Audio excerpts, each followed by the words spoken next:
The History Channel presents The Whole Human Project, Part 1, The Intelligence Spectrum. Welcome.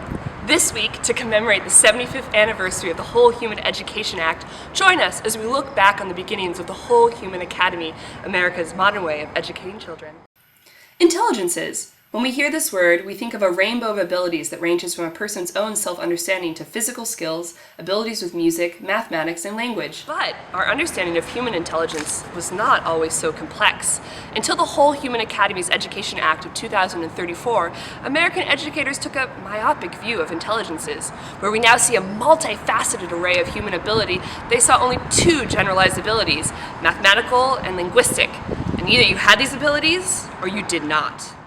Over 100 years ago, students were assessed with a measure of intelligence, the IQ score, which inspired standardized tests. These measures failed to recognize many areas of intellectual talent, and students suffered from this lack of recognition. Every year I do good in school, but I get low test scores on the FCAP, and it feels like a punch in the stomach. How we looked at intelligence slowly began to change in the early 1990s, when a developmental psychologist named Howard Gardner introduced a theory that would eventually change not only how we view human intelligence, but the very structure of the American educational system. Gardner's theory of multiple intelligences postulated, through neuropsychological evidence, that there were 8, possibly 9, modular, independent, and distinct forms of intelligence. As every child now knows, these 9 categories are linguistic, logical mathematical, musical, spatial, bodily kinesthetic, interpersonal, intrapersonal, naturalistic, and spiritual existential intelligence. Gardner's theory and these 9 intelligences would later form the basis of the Whole Human Academy. Intelligences are now tested at 8 years old, and children typically score high in about 4 intelligences. Based on these results, an individual track is developed for each child. These nationally funded public boarding academies are composed of 9 separate houses, each dedicated to one intelligence. Children move through the houses year by year with a similar cohort of peers, concentrating on developing one intellectual area each year, beginning with their weaker areas. A WHA students' classwork, living environment, extracurricular activities, and all aspects of their daily life facilitate personal growth and improvement. Upon graduation, after 9 years, most young adults score highly in 9, sometimes 8 intelligences. Jack, he graduated in 2065, and then he went to Stanford Law. We were so proud. He married his college girlfriend. She's a wonderful girl, and he's just doing great now. He's just gotten a promotion at his firm. I really couldn't ask for more. Jack did really well at a lot of things, but Tom and I were always a little bit concerned. I scored really highly when I took my 8-year-old test, and even my sister's kids, they all got 8 out of 9 on theirs. And I guess when it was Jack's turn, we expected the same thing, it's in the blood, right? We couldn't figure out what we had done wrong. He scored really pretty low in bodily kinesthetic and spatial intelligences, and we had spent so much money on soccer, private soccer, and lacrosse coaching lessons. But on the day of that test, he just couldn't keep up with the other boys. Anyway, the academy changed all that. After a few years, I didn't have to make any excuses for my boy anymore. Now he's as good as anybody. Until the late 2020s, educators in the United States were familiar with Gardner's theories, but they only applied them in the classroom occasionally.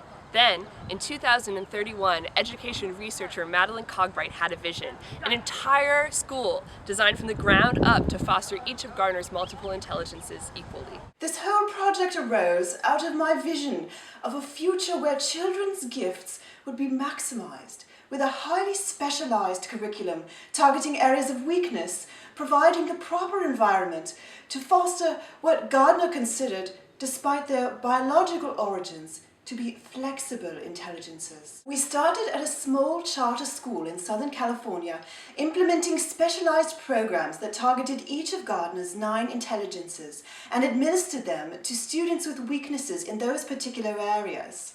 Not surprisingly, the students showed impressive rates of change and growth in areas where their original scores had ranked them below average.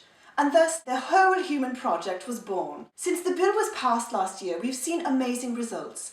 Currently, there is still the option to opt out, but we hope to see more parents choose WHAs as the program continues. Well, Lizzie is now 15 and in her 6th year at Whole Human Academy, Hayward. She's in her spatial intelligence year, which involves a lot of visual problems, and wow, she's definitely smarter than I'll ever be. Well, her results weren't surprising to me. She scored low in linguistic and logical mathematical, and I don't remember all the 9 schools, but let's just say I wasn't surprised when she scored well in bodily kinesthetic. She was always so active. So she was tested in her 8th year, and then she started when she was 9-year-old the next school year in the naturalistic intelligence school first. It was very hard for me to send her away. You see, I never went to the Whole Human Academy. My parents opted to keep me out. Thought I would learn more from them and from being at home. But you know, I just really want Elizabeth to succeed, and I wanted to have opportunities that I never had the chance to have. You know, I have so many weaknesses, and I have to work really, really hard to overcome those weaknesses, and just didn't want her to have that. You know, I just wanted her to be happy and have a good life. And, do I have any worries? That's a really good question.